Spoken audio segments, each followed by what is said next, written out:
Seydi Kaba, vous Oui. êtes nigérien aussi, avez travaillé pour 2 hebdomadaires au Niger. Est-ce que la campagne française intéresse les Nigériens? Oui, la campagne française intéresse les Nigériens à plus d'un titre. Elle est devenue encore plus intéressante pour les Nigériens après l'entretien que Youssoufou et François Hollande, un des candidats, ont eu ici à Paris à l'UNESCO, où la question de l'uranium a été abordée, notamment si jamais François Hollande gagnait les élections, quel type de rapport entre la France et le Niger vont se tisser concernant la question de l'uranium et principalement concernant la mine d'Imouraren qui va ouvrir en 2014 et qui va produire 5000 tonnes, 5000 tonnes d'uranium par an. Donc la question de l'uranium s'étant invitée dans la campagne, les Nigériens ont suivi avec beaucoup d'attention.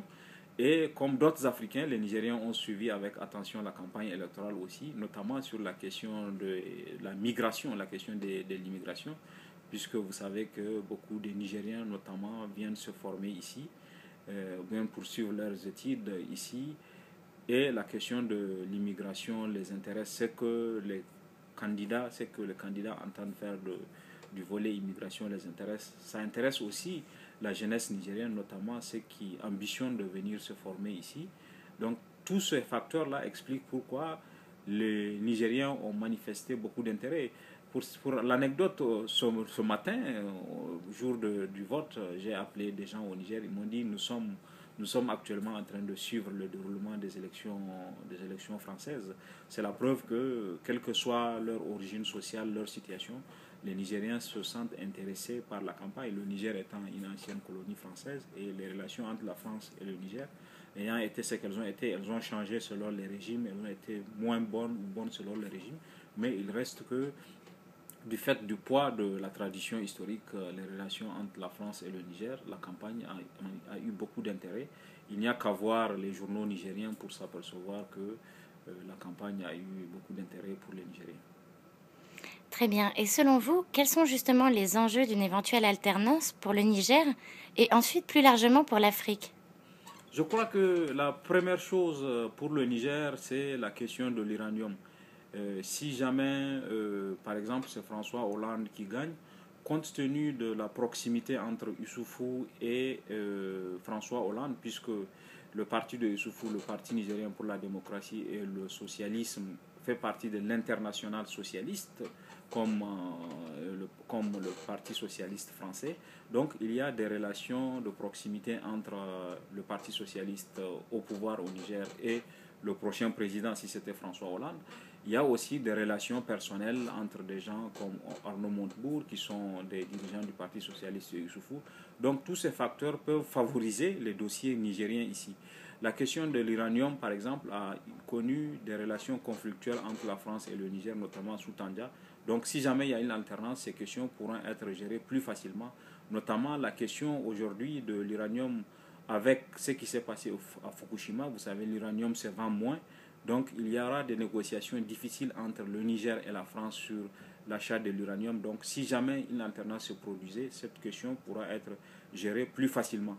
Également sur le plan de la sécurité et de la lutte contre le terrorisme, la question, si jamais une alternance se produisait en France, je pense que les autorités nigériennes peuvent espérer disposer davantage de soutien de la part de la France en raison des relations personnelles qu'ils ont avec la France. L'aspect de façon générale pour l'Afrique, c'est d'espérer que en cas d'alternance, qu'on arrive à une refondation totale des relations entre la France et l'Afrique. On a pensé que le cinquantenaire des indépendances africaines, qui a été célébré en 2010, allait être l'occasion d'un changement des relations entre la France et l'Afrique. Ça n'a pas été le cas. Les relations sont toujours celles d'anciens colonisés, anciens colonisateurs, et aujourd'hui on le voit avec la persistance des réseaux france-africains, toute cette diplomatie parallèle qui existe encore, ce réseau parallèle qui existe dans les relations entre la France et l'Afrique. On peut penser qu'en cas d'alternance, que cela peut changer. L'espoir est d'autant plus grand que le candidat socialiste, par exemple, a dit que si jamais c'était lui qui était élu, il s'engageait à mettre fin au réseau parallèle, à avoir des relations plus saines entre l'Afrique et la France.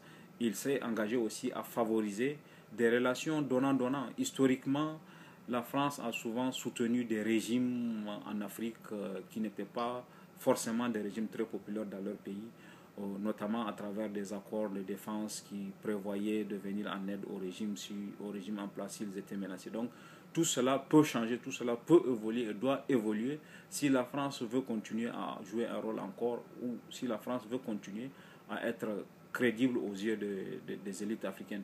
Il y a un autre enjeu, c'est la question des flux migratoires. C'est clair que s'il y a une alternance, la question de flux migratoires, même si elle ne change pas fondamentalement, peut être abordée de façon peut-être moins crispée, puisque actuellement il y a beaucoup de crispation. Il n'y a qu'à voir les relations entre ATT et la France pour s'apercevoir, puisque ATT avait refusé de signer la gestion concertée du flux migratoire. La France a signé avec d'autres pays comme le Sénégal, le Cap-Vert, le Congo, le Bénin, mais ATT avait refusé et c'était devenu un objet de crispation entre la France et le Mali. Donc je crois que si une alternance se produisait, toutes ces questions, aussi difficiles soient-elles, peuvent être abordées d'une façon beaucoup moins passionnée et beaucoup moins crispée. Et ça peut refonder les relations entre la France et l'Afrique. Il reste entendu que pour moi personnellement, que ce soit la gauche ou la droite, les relations entre la France et l'Afrique ne vont pas connaître une révolution. Ça ne va pas être une révolution, mais ça va être peut-être l'amorce d'un changement. Et si déjà le changement est abordé, on peut espérer que de ce changement commence une évolution qui, à terme, dans 10, 15, 20 ans peut-être, vont transformer totalement les relations entre la France et l'Afrique. De toute façon, la France n'a pas le choix aujourd'hui. Il faut qu'elle repense ses relations avec l'Afrique, puisque, comme je l'ai dit, il y a de nouveaux acteurs aujourd'hui, comme la Chine ou le Brésil, qui la bousculent sur ce qu'on a jusqu'ici appelé son précaré. D'accord. Alors, à quelques heures des résultats définitifs pour le premier tour, quels sont vos pronostics? Moi, personnellement, je vois une arrivée, comme pour parler dans le champ de courses hippiques, une arrivée Hollande, Sarkozy, Marine Le Pen, François Hollande, François Bayrou, Jean-Luc Mélenchon. Je pense que on va vers un second tour François Hollande contre Nicolas Sarkozy. Très bien. Merci beaucoup. J'espère être démenti.